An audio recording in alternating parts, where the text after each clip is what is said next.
Believe it or not, I don't use any irrigation and I still get good results like this. And in this video, I'm gonna tell you how I do it. You heard me right. I don't irrigate, but I do these 5 things so that my plants can still produce a great harvest like this. One thing you can do to help your ground, your soil, retain water is add a mulch.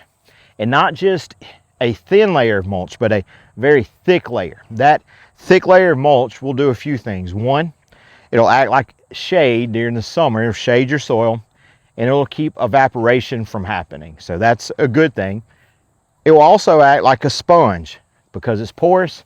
That water will filtrate through. And this organic material here, this is pine straw and leaves, this will hold on to water also. So it'll act like a sponge. So add a heavy mulch.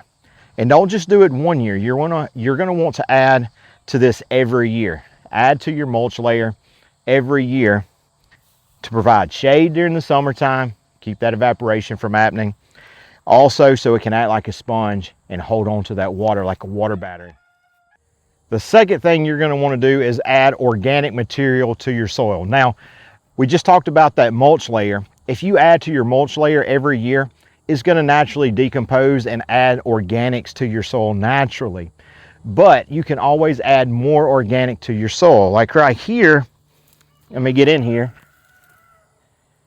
Look how great that soil looks. We hadn't had rain in a long time and we still have some moisture in there. I just found, look, that's a peach seed. This is an old composting bin that we had. And I wanted to come here because I wanted you to see these tomatoes. Look how great.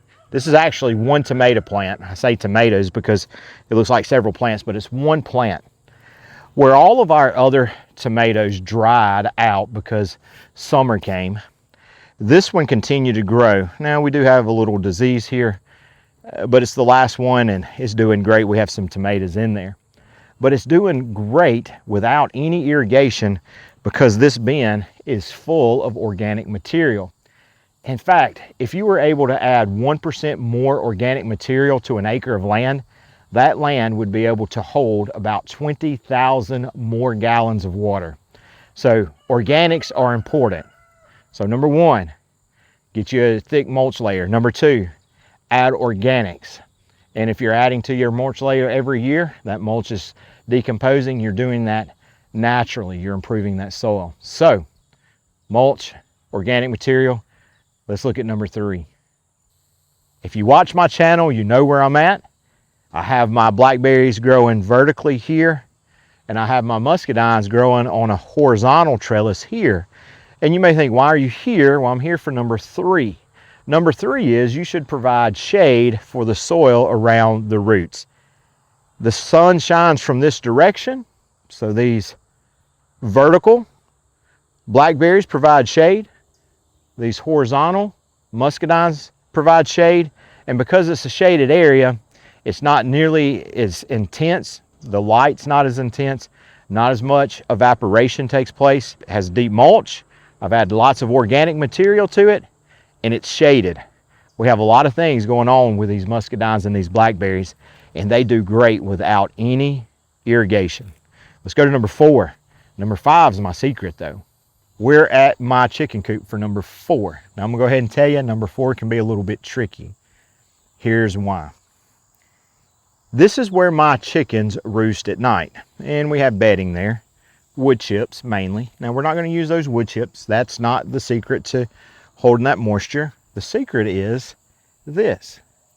This is lump charcoal, and we mix this with the bedding in the coop so that it can charge with nutrients. And here's why you have to charge this with nutrients.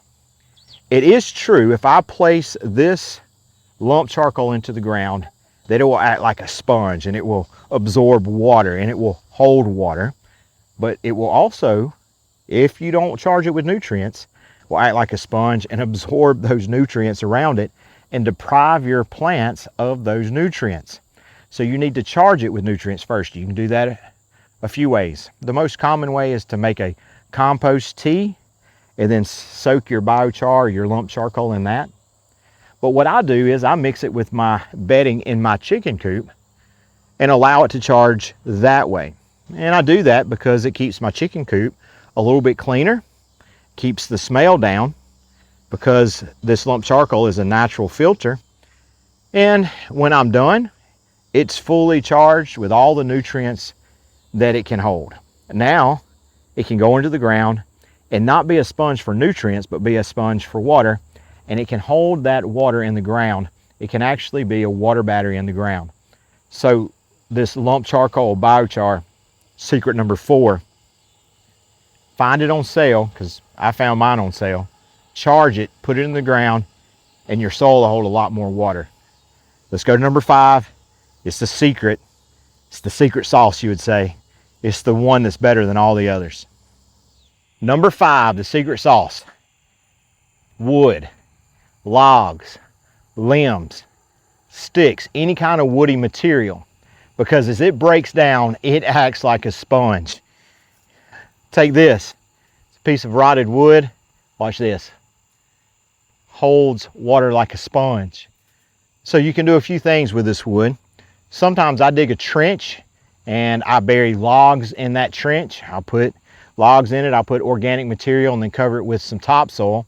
And it's kind of like a hugel mound. So I'll do that. Sometimes I'll just take small branches, and where I have my mulch, I'll just put it on top of that mulch. And then next year when I remulch, I'll just put the mulch on top of those sticks and those branches, and it adds that wooded material. And over the years, it will work its way to the bottom.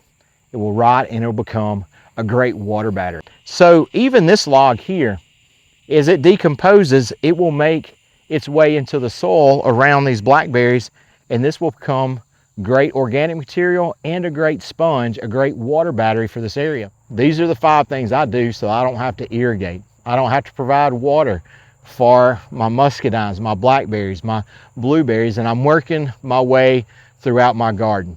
5 things to do so you don't have to irrigate.